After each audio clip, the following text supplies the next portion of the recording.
தேங்காய் பூ சாதம் எப்படி பண்ணலான்னு பார்த்துடலாமா? கடலைப்பருப்பு, கடுகு, சீரகம், காஞ்ச மிளகா, பச்சை மிளகா, முந்திரி பருப்பு எல்லாத்தையும் எடுத்து வச்சுருக்கேன். ஒரு பேன் வச்சு 2 ஸ்பூன் அளவுக்கு கடலெண்ணெய் விட்டுக்கிறேன். எடுத்து வச்ச பொருட்கள்லாம் இந்த எண்ணெயில் போட்டு பொரிச்சிக்கலாம்.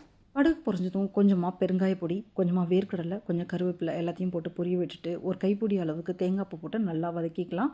தேங்காய் பூ பச்சை வாசனை போனால் போதுங்க. இந்த தேங்காய் பூவிலேயே உப்பு சேர்த்து கலரணுங்க. அப்போ தான் சாதம் ரொம்பவே நல்லாயிருக்கும். ஒரு கைப்பிடி அளவுக்கு தேங்காய் பூவுக்கு 3 கைப்பிடி அளவுக்கு சாதம் போட்டுக்கலாங்க, கரெக்டாக இருக்கும்.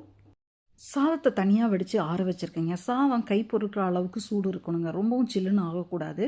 இப்போ தேங்காய் பூ நல்லா வதங்கினதும் எடுத்து வச்ச சாதத்தையும் போட்டு நல்லா மிக்ஸ் பண்ணிக்கலாங்க. சாதத்தை ரொம்ப சில்லுன்னு ஆற வச்சு தேங்காய் பூவோட சேர்த்து கலரும்போது நம்ம மதியமாக பேக் பண்ணும்போது சாதம் ரொம்பவே ட்ரையாக இருக்குங்க லஞ்சுக்கு சாப்பிடும்போது. உப்பு செக் பண்ணிவிட்டு தேவைக்கேற்ப உப்பும் போட்டு நல்லா சாதத்தை கிளறிக்கலாங்க. இப்போ சூப்பராக உதிரியாக சாதம் ரெடி ஆகிடுச்சுங்க. இது மதியம் வரைக்குமே ட்ரை ஆகாதுங்க. இந்த சாதம் ரொம்பவே நல்லாயிருக்கும் சாப்பிட்றதுக்கு. கூடவே இன்றைக்கி